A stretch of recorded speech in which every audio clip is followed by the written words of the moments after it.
ఓం శ్రీ గురుభ్యో నమ గం గణాధిపతయే నమ శ్రీమాత్రే నమ. ఈరోజు మనము 2025 సెప్టెంబర్ మొదటి పక్షం చెప్పుకుంటున్నాం. అనగా 1వ తేదీ నుండి 15వ తేదీ వరకు జరుగు ఫలితాలు తీసుకుంటున్నాము. ముందుగా ఈ యొక్క తులసి ఛానల్లో, శ్రీ తులసి ఛానల్లో astrology, meditation, yoga therapy, music therapy ఇవన్నీ మీకు ఇంక్లూడ్ చేసి చెప్పడం జరుగుతుంది. మనకు విజ్ఞాన భైరవ తంత్రం అనే బుక్లో ఈ 3 కాన్సెప్ట్స్ ఉన్నాయి. ఎవరికైనా కావాలంటే లింక్ కూడా పంపిస్తాను. ఇవి వేదంలో నుంచి పుట్టుకొచ్చినటువంటి ఒక్కొక్క అంశము, ఆయుర్వేదము, సంగీతము, ఈ యొక్క అస్ట్రాలజీ, యోగా ఇవన్నీ కూడాను ఒక కొమ్మకు పూచిన పువ్వులు లాంటివి. వీటినన్నింటినీ కలిపి మేము ముందుకు వస్తున్నాం కాబట్టి ఆస్వాదించి మీ జీవితాలను మీరు సద్వినియోగపరచుకోగలరని ఆశిస్తూ, నెక్స్ట్ వచ్చేసి సింహరాశి, సింహలగ్నం. మఖా నక్షత్రం 4 పాదాలు, పుబ్బా నక్షత్రం 4 పాదాలు, ఉత్తరా నక్షత్రం 1 పాదం కలిపి సింహరాశి, సింహలగ్నం కిందికి వర్తిస్తుంది. సింహరాశి, సింహలగ్నం వారికి పంచమాధిపతి, అలాగే అష్టామాధిపతి అయినటువంటి ఈ యొక్క బృహస్పతి లాభంలో ఉండడం క్షేమకరం.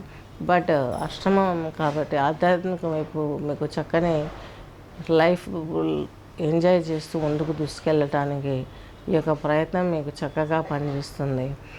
బృహస్పతి మీకు ఆ విషయాన్ని కలగజేస్తాడు. పిల్లల విషయంలో కూడా అభివృద్ధి చూసి మీ ఆనందానికి అవధులు లేకుండా ఉంటుంది. మీకు సింహరాశి వారికి మీ రాశిలోనే మీ రాశాధిపతి ఉండడం, కేతువుతో కూడిన ఈ యొక్క బుధుడు ఉండడం, బుధాదిత్యగుణంలో మీరు ముందుకు దూసుకెళ్ళే అవకాశం ఉంది. కొత్త బిజినెస్లు అవి కూడా కేతువు కలిసి ఉన్నాడు కాబట్టి ఆధ్యాత్మిక రంగాల వైపు మోటివేట్ అవుతారు. తత్మూలకంగా మీకు మంచి జరిగే అవకాశం చాలా వరకు కలుగుతుంది. ఆనందంతో ముందుకు దూసుకెళ్తారు. ఎటువంటి అడ్డంకులు లేవు. కుటుంబ సభ్యులు కూడా మీకు సహకరిస్తారు.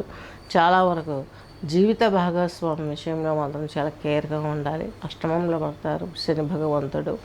అష్టమంలో ఉన్నప్పుడు అష్టమ శని ప్రభావం సింహరాశి, సింహలగ్నం వారికి చాలా ఎక్కువగా ఉంటుంది.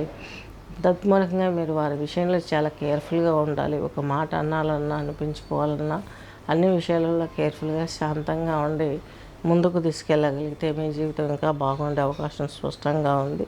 నెక్స్ట్ వచ్చేసి మీకు సింహరాశి, సింహలగ్నం వారికి 2వ ఇంట్లో కుజుడు, కుజదోషం. ఇంట్లో కుజుడు ఉంటే కొంచెం ఇక్కడ ఈయన మీ లగ్నానికి తల్లిదండ్రులకు కారకుడైన భాగ్యాధిపతి, చతుర్థాధిపతి కుజుడు మీకు ద్వితీయంలో ఉండదు. తల్లిదండ్రులలో ఎవరికొకరికి సివియర్గా అనారోగ్యం వచ్చి కొంచెం వాళ్ళు బెడ్ రీడ్ అయ్యే అవకాశం ఉంది కాబట్టి వారి విషయంలో తగు జాగ్రత్త తీసుకోవాల్సిన అవసరం ఎంతైనా ఉంది. నెక్స్ట్ వచ్చేసి సింహరాశి, సింహలగ్నం వారికి ఈ యొక్క చంద్రుడు వచ్చేసి మీకు 5th హౌస్లో ఉన్నాడు. వివాహం కాని వారికి వివాహం అవుతుంది. ప్రయాణాలలో ఆనందదాయకమైన మంచి జరిగే అవకాశాలు, విందు భోజనాలలో పాల్గొంటారు. చక్కగా ఈ యొక్క స్థితి మీకు ఆనందాన్ని కలగజేస్తుంది.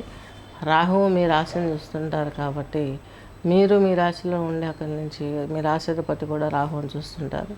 పరస్పర ఘర్షణ వాతావరణం ఉంటుంది. కొంచెం ఏదైనా ఇబ్బందులు, మానసికంగా ఇబ్బందులు ఎక్కువ ఏర్పడే అవకాశాలు ఉన్నాయి.